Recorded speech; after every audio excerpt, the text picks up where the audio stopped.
Welcome to DEZ Engineering channel. Here, you will find video related to product and graphics design. Also video tutorials for the above listed domains. Also there is free project files, watch complete.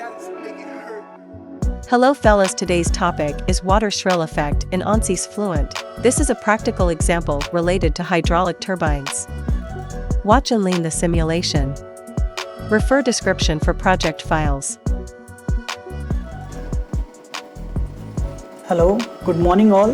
This is Sandeep Mandal from DEZ Engineering and first of all, Happy New Year to all. आज हम discuss करेंगे turbine के बारे में turbine के बारे में नहीं, टरबाइन के वाटर के वजह से जो स्विल इफ़ेक्ट जनरेट होता है और उसके वजह से नीचे ड्राफ्ट ट्यूब में क्या फिनोमेना होता है वो हम रिक्रिएट करने की कोशिश करेंगे। तो मैंने कुछ इमेजेस ली हुई है, ये आप देखेंगे तो जनरली क्या होता है, वाटर को सप्लाई करते हैं सेंट्रीफ्यूगल ही टेंजेंशियली फोर्स सप्लाई किया जाता है किसी टरबाइन में टेंजेंशियली अप्लाई करते हैं। और यहाँ पे जो ये गाइड वेन्स हैं ये क्या करती हैं, कट करती हैं वाटर की स्ट्रीम को और नीचे की तरफ इसकी वेलोसिटी बढ़ा के टरबाइन की तरफ भेजती है। यहाँ पे दिखेगा, हाँ, ये जो गाइड वेन्स हैं यहाँ पे वेलोसिटी बढ़ जाती है इसकी और फिर वो टरबाइन को घुमाती है। गाइड वेन्स स्टैटिक होती हैं और रनर बीच में होता है, नीचे में टरबाइन ब्लेड्स लगे होते हैं और वो घूमते हैं और पावर जनरेट करते हैं। नीचे में जो ड्राफ्ट ट्यूब है, इस ड्राफ्ट ट्यूब में फिर पानी जो होता है वो सर्कुलर वे में स्विल इफ़ेक्ट जनरेट करता है। स्विल इफ़ेक्ट जनरेट करने के कारण उसकी वेलोसिटी और भी बढ़ जाती है। तो अगर कोई प्रैक्टिकल एप्लीकेशन ऐसा कोई फेस कर रहा है तो वो इस एनालिसिस को रेफ़र करके इसमें थोड़े अपने पॉइंट्स ऐड करके या अपनी मेथड से अपने फॉर्मूलेशन ऐड करके, वैल्यूज़ ऐड करके अपना एनालिसिस कर सकता है। इसलिए ये ट्यूटोरियल है। तो यहाँ पे हम इतना कॉम्प्लेक्सिटी वाला नहीं देखेंगे। मैंने एक मॉडल बना रखा है, वो आपको मैंने एक्चुअली ANSYS में स्पेस क्लेम ओपन कर लिया है। डायरेक्ट राइट क्लिक करके यहाँ पे हो जाता है यहाँ से। तो मैंने स्पेस क्लेम ऑलरेडी ओपन कर रखा है। तो ये तो वॉल्यूम है, हाँ। तो ये इस टाइप का मैंने मॉडल क्रिएट कर रखा है। मैं आपको ये मॉडल शेयर करूँगा और इसकी एनालिसिस की आर्काइव फाइल भी शेयर करूँगा, ईजी रहेगा आपके लिए। तो जनरली अंदर से हॉलो है पूरा, ये अब देख रहे हैं तो ये हॉलो है। तो हम कंसिडर करते हैं कि ये नीचे का इतना जो पोर्शन ये ड्राफ्ट ट्यूब एरिया है और नीचे यहाँ पे जो है, यहाँ पे एक रिजर्वायर जो कलेक्ट कर रहा है या इसको यहाँ से स्ट्रीम कर रहा है वाटर फ्लो को आगे की तरफ। तो हम उतना आधा लेंगे। हम क्या करेंगे, हम यहाँ से जो भी हम क्या करेंगे, वाटर वेलोसिटी देंगे प्रेशर बेस्ड सॉल्वर यूज़ करके और वो घूमेगा पानी अंदर, वो चेक करेंगे हम यहाँ पे। मैंने वॉल्यूम एक्सट्रैक्ट से मैंने मॉडल किया, यहाँ पे प्रिपेयर पे गया, वॉल्यूम एक्सट्रैक्ट किया, एज का सिलेक्शन किया और मैंने एजेस सिलेक्ट किए। एजेस सिलेक्ट करने के बाद मैंने वॉल्यूम को एक्सट्रैक्ट किया यहाँ राइट क्लिक करके। तो ये वॉल्यूम आ गया इसका। अगर मैं इसको बंद कर दूँ तो ये वॉल्यूम है। तो इस वॉल्यूम में हम एनालिसिस करेंगे। हमें देखना है कि कैसे यहाँ पे वेलोसिटी का क्या इफेक्ट आता है, कितनी वेलोसिटी होती है, क्या प्रेशर डिफरेंस होता है। जनरली इस टाइप के प्रॉब्लम्स मैंने पहले के वीडियो में जो बेसिक्स बताए थे, के एप्सिलॉन और के ओमेगा मॉडल यूज़ करना, बहुत सारे अलग अलग मॉडल्स होते हैं, यूज़ करना चाहिए हमें CFD बेसिस में। वो गवर्निंग इक्वेशंस जैसे जैसे रेसिड्यूल कैलकुलेट होते हैं कांस्टेंट इटरेटिव मेथड में, ये कंप्यूटेशनल फ्लूइड डायनामिक्स है। बट सिंपल पाइप के एनालिसिस आप कर सकते हो जिसमें 90 के बेंड है, अलग अलग क्रॉस सेक्शन है। तो आप mass conservation, continuity equation and Bernoulli's theorem के यूज़ करके अलग अलग मैनुअली कैलकुलेशन कर सकते हो और वो लगभग एनालिसिस के थ्रू, ANSYS के थ्रू मैच भी होते हैं। बट अब थ्योरेटिकल कैलकुलेशन आप कहाँ नहीं कर सकते, इस केस के प्रॉब्लम में थ्योरेटिकल एनालिसिस नहीं कर सकते। यहाँ पे आप वाटर का फ्लो देख सकते हो, किस डायरेक्शन में कैसा फ्लो है, किस पॉइंट पे क्या वेलोसिटी है, आप इफेक्ट चेक कर सकते हो। आप उसके बेसिस पे trial and error method use करके आप इसके एंगल को थोड़ा स्टिफ करना है, बाहर करना है, सेंट्रीफ्यूगल फोर्स कैसे आ रही है, तो वो एनालाइज करने के लिए सॉफ्टवेयर यूज़ करेंगे हम। और मुझे जहाँ तक लगता है कि काफ़ी इंडस्ट्रीज़ में इसका एप्लीकेशन है। जनरली टरबाइंस में ना ही सही, बट इस टाइप के एप्लीकेशन करते करते हमें ये प्रैक्टिस भी हो जाएगी कि हमें कॉम्प्लेक्स प्रॉब्लम कैसे सॉल्व करना है। यहाँ आप एक काम कर सकते थे, अंदर हर्डल बना के हम एयर सप्लाई कर सकते थे। कैसे वो, अगर कोई अंदर कॉइल लगी है जो हीट हो रही है तो कैसे कूल होगी, कैसे एयर उसकी तरफ सर्कुलेशन करके हीट होगी, तो वो सब कैलकुलेट किया जा सकता है। वो जब मैं कॉन्जुगेट हीट ट्रांसफ़र एनालिसिस करूँगा तब पता चलेगा। अभी के लिए ये मॉडल है। अब मैं इसके ऊपर वाले केसिंग को सप्रेस फॉर फिजिक्स करूँगा और इसको सेव कर लूँगा, जो मैंने ऑलरेडी सेव कर रखी है फाइल। यहाँ पे ओके हो गया। मैशिंग में जाएंगे हम।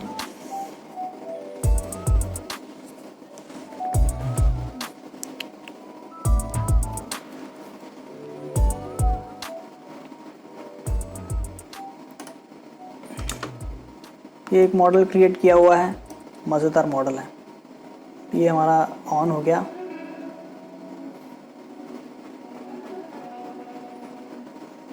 मॉडल जब तक इंपोर्ट होता है तब तक ये देख लेते हैं हम। जनरली मैं ब्लेंडर के वीडियोस भी बनाता हूँ। जनरली एक ब्लेंडर का एड रिप्रेजेंटेटिव वीडियो भी मैं पोस्ट करूँगा। बढ़िया दिख रहा है ये।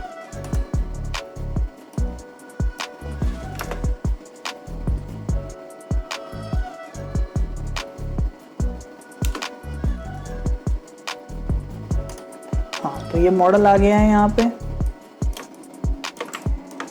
यहाँ पे हमने क्या करना है, एक बेसलाइन मैश क्रिएट करके देखना है वो कैसी आ रही है, और स्टैटिस्टिक चेक करना है कि कैसा। मैं यहाँ पे क्वाड्रेटिक एलिमेंट नहीं लेके चल रहा हूँ। हाँ, तो काफ़ी ठीक मैश आ गई है। फिर भी बेसलाइन मैश काफ़ी अच्छी है।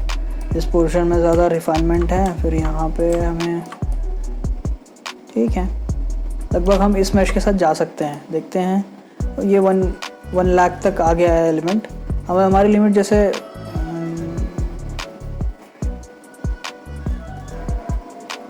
हमारी 5 लाख सेल्स की लिमिट होती है, बट हम इसके खुश हैं बेसलाइन मैश। आप चाहे तो अलग अलग रिफाइनमेंट और यहाँ पे वैल्यू चेंज करके और कर सकते हो, बट मैं इसके साथ जाना चाहूँगा।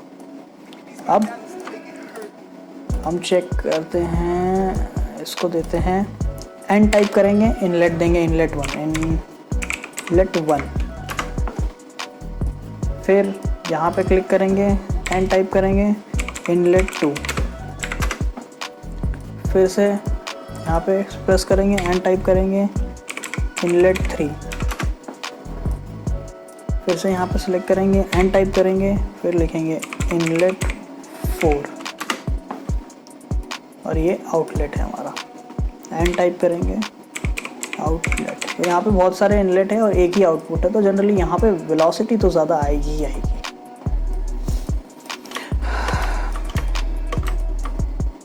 नेम सिलेक्शंस भी हो गए हमारे, तो इसको बंद करते हैं और यहाँ पे जाके इसे अपडेट करते हैं। अपडेट करना ज़रूरी है।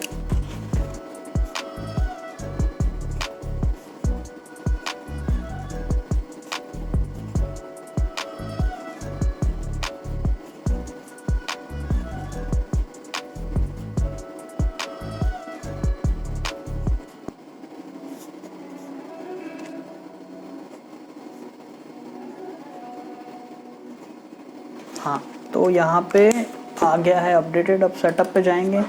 जनरली हम 4 कोर यूज़ कर सकते हैं, तो डबल प्रिसीजन में जाके 4 कोर में सारे लगा लेता हूँ अपने।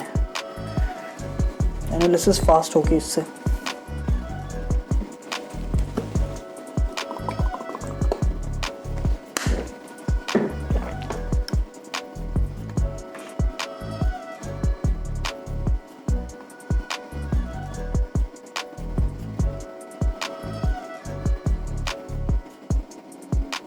तो जनरली ये हमारे इनलेट हैं और नीचे में आउटलेट है। आ गया ये बढ़िया से, ठीक है।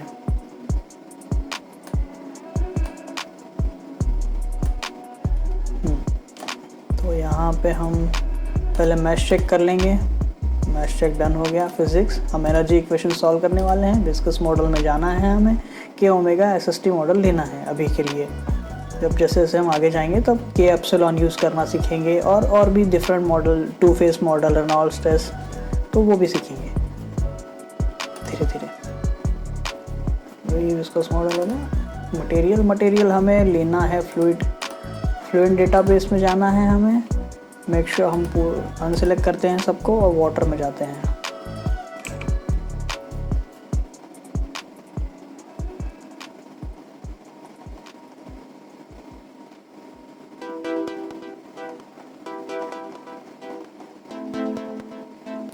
ये वाटर लिक्विड H2, यहाँ पे हमें इसको कॉपी करना है, क्लोज करना है। तो ये फ्लूइड जो है हमारा वाटर आ गया। नाउ सेल जोन्स में वॉल्यूम में क्या फ्लो होगा? फ्लूइड, और वो होगा वाटर। Apply and close. अब बाउंड्रीज में इनलेट, हम इनलेट वेलोसिटी देंगे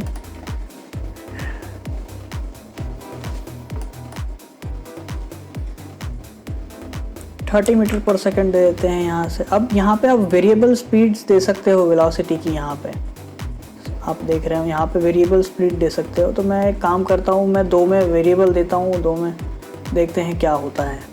30 मीटर पर सेकंड देते हैं एक जगह। थर्मल अभी कुछ कर नहीं रहे, थर्मल का हम मिक्सिंग टी अभी आई नहीं है।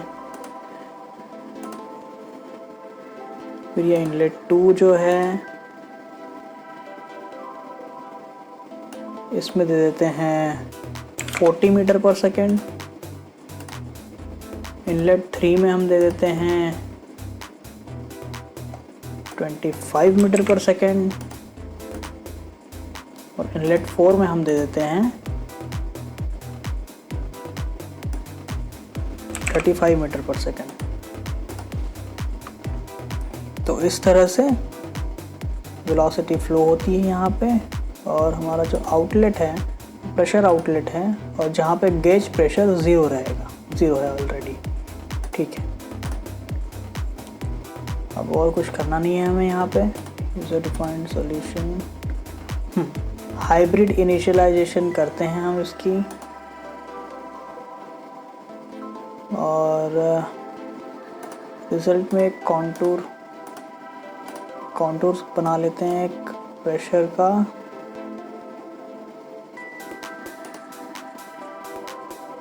वेलोसिटी का दे देते हैं, कहाँ है, वॉल्यूम पे लेते हैं, सारे पे ले लेते हैं, कोई नहीं। 7 display,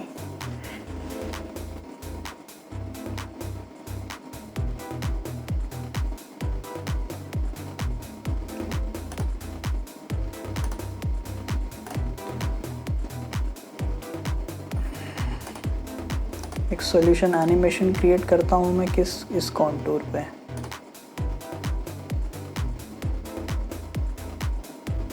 use active, okay.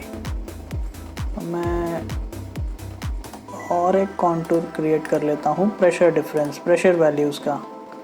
Pressure में स्टैटिक, डायनामिक प्रेशर, वो हम वॉल्यूम पे लेंगे।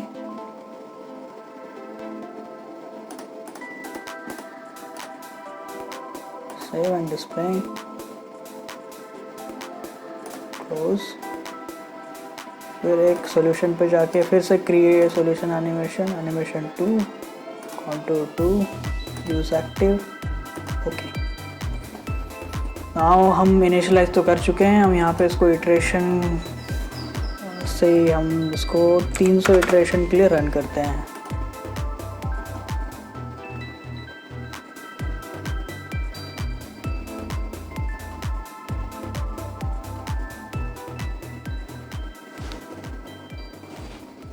तो ये हर इटरेशन में वो कैलकुलेट करेगा कि क्या हो, मतलब वेलोसिटी कैसे कैसे चेंज हो रही है डायनामिक। ये हमारे स्केल रेसिड्यूल से चल रहे हैं। तो मैंने आपको पिछली बार ये नहीं बताया था कि एनिमेशन कैसे क्रिएट करते हैं। तो ये वही मेथड है, अभी एनिमेशन क्रिएट कर रहा है। ये वेलोसिटी मैग्नीट्यूड है।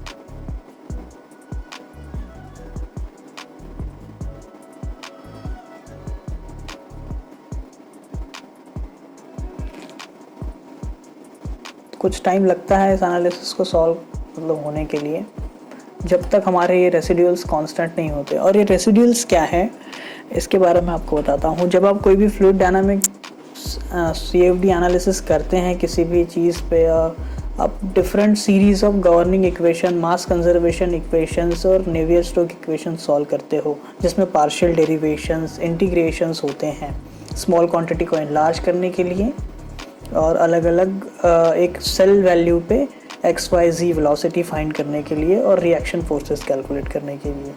तो इन इक्वेशंस की एक कांस्टेंट वैल्यू होती है और वो इक्वल टू 0 नहीं होती है, वो काफ़ी स्मॉल होती है, सपोज e⁻⁵, e⁻⁻7। तो इस वैल्यू को वो इटरेट करते रहते हैं जब तक कि वो एक कांस्टेंट वैल्यू रीच नहीं कर लेता।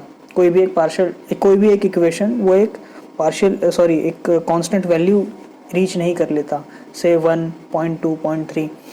तो XYZ के ये रेसिड्यूल्स है यहाँ पे, अभी ये नीचे की तरफ ड्रॉप होते जा रहे हैं और इसकी वैल्यू आप देख रहे हो E1, E-3 मतलब 0.00003, 0.004। तो जब तक ये एक सीधा वैल्यू ले नहीं लेता, सीधा constant value differential equation solve करने के बाद, तब तक ये इटरेट होते रहेगा। तो वही रेसिड्यूल है हमारे। ये प्रेशर का प्लॉट हो गया, ये वेलोसिटी प्लॉट हो गया, कंटूर।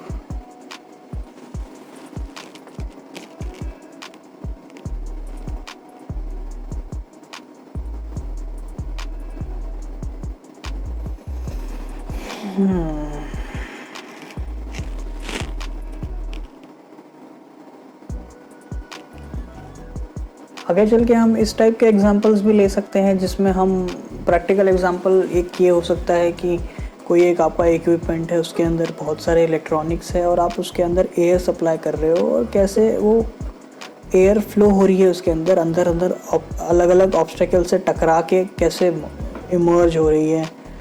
तो वो सब एनालाइज करने के लिए एक मैकेनिकल और डिज़ाइनर को ये आना चाहिए कि वो खुद से ही एनालिसिस कर ले। और जनरली इतना स्टूडेंट वर्जन तो मिल ही रहा है, तो आप घर पे खुद अपने लैपटॉप पे करके देख सकते हो कि क्या है।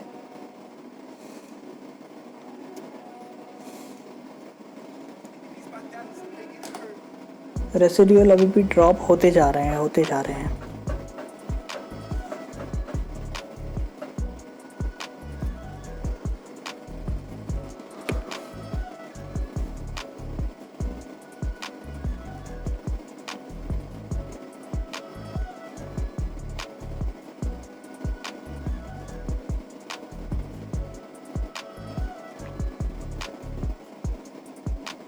अभी जस्ट ये ऊपर होने लगा है थोड़ा, मुझे लगता है यहाँ से कांस्टेंट होगा। ओके, हम चेक करते हैं क्या फ़र्क पड़ रहा है कि नहीं। हम इसे और लगता है 200 इटरेशन चलाने पड़ेंगे।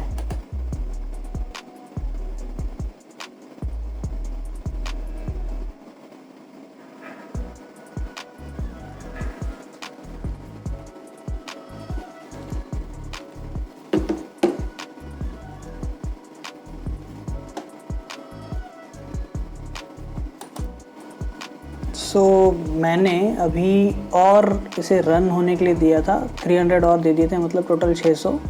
ये चेक करने के लिए यहाँ तक हमने किया था 300 तक, तो यहाँ पे कॉन्वर्ज हुआ था। मुझे डाउट था कि एक और कॉन्वर्ज होगा कि नहीं होगा। जनरली आप बहुत टाइप के एनालिसिस करेंगे तो कभी कभी ये होगा कि आपने 300 इटरेशन चलाए लेकिन वो 100 इटरेशन में ही कॉन्वर्ज हो गया और उसने सही वैल्यू दे दिया। और इसको अच्छे से कैसे एक्सप्लेन कर सकता हूँ मैं कि जैसे आपने 2 को 2 से डिवाइड कर दिया तो 1 वैल्यू आ गई, मतलब वो टोटली डिविजिबल हो गया।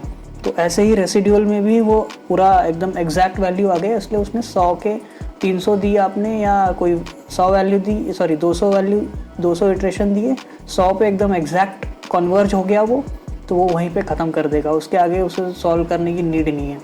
बट यहाँ पे ये और होता रहेगा, और मैं 300 दूंगा तो और 600 1200 होता रहेगा। क्यों?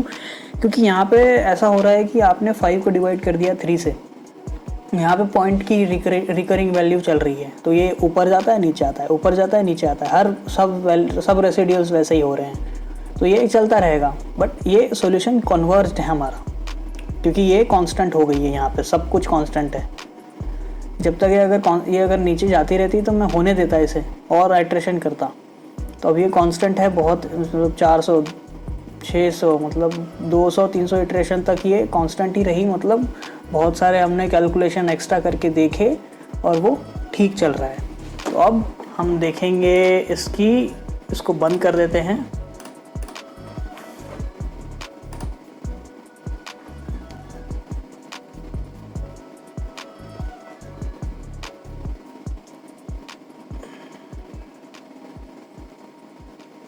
तो अब इसके रिज़ल्ट्स को हम चेक करेंगे CFD पोस्ट में।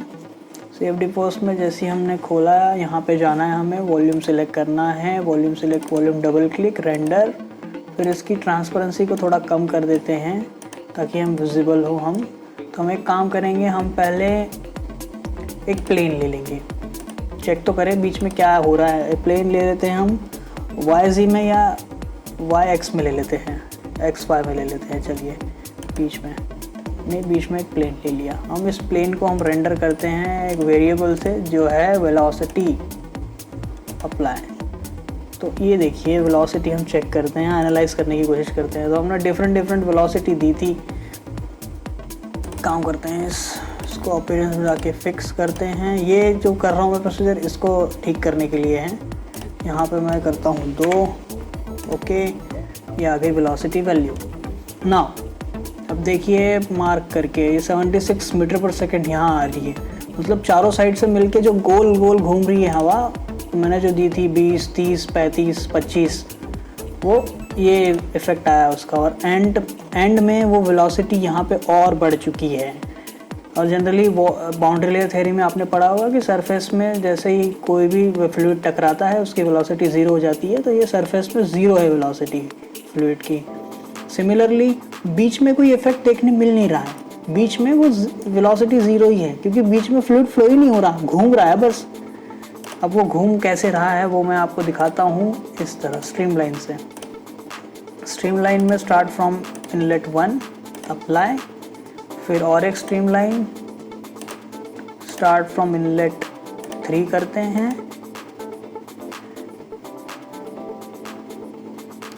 फिर से एक स्ट्रीमलाइन स्टार्ट फ्रॉम इनलेट 4 करता हूँ, अब 2 बचा है। फिर से एक स्ट्रीमलाइन स्टार्ट फ्रॉम इनलेट 2 करता हूँ। तो अब देखिए आप यहाँ पे आपको दिखेगा बीच में वो है ही नहीं, बीच में तो 0 ही रहेगी क्योंकि बीच में कोई फ्लूइड फ्लो ही नहीं हो रहा। यहाँ पे ये इस तरह से हमें देखने मिलता है वाटर की वेलोसिटी। तो यहाँ पे हमने लगभग कितना दिया था देखते हैं। इस अगर कर्सर को लेके जाएं तो अप्रॉक्सीमेट इतना आया, यहाँ पे 30-35 दिया होगा। यहाँ पे हमने 40-45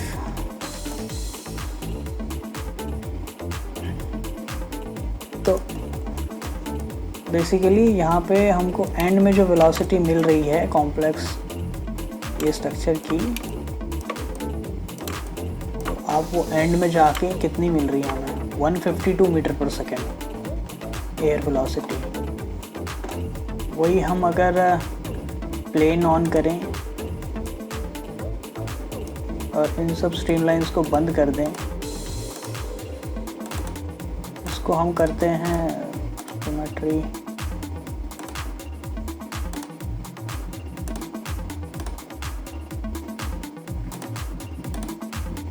वेरिएबल बाय प्रेशर कर दे तो देखते हैं प्रेशर कैसा है। ये प्रेशर वैल्यू है, यहाँ पे सबसे ज़्यादा प्रेशर वैल्यू है।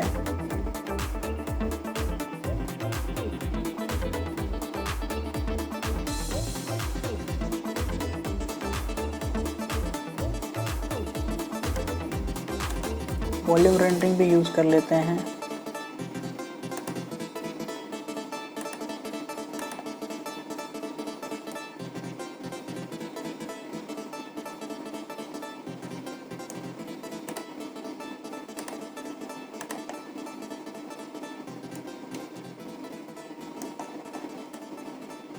तो आप देख रहे हैं प्रेशर यहाँ पे आते आते कम होता गया और फिर यहाँ पे और कम हो गया इसके मुकाबले।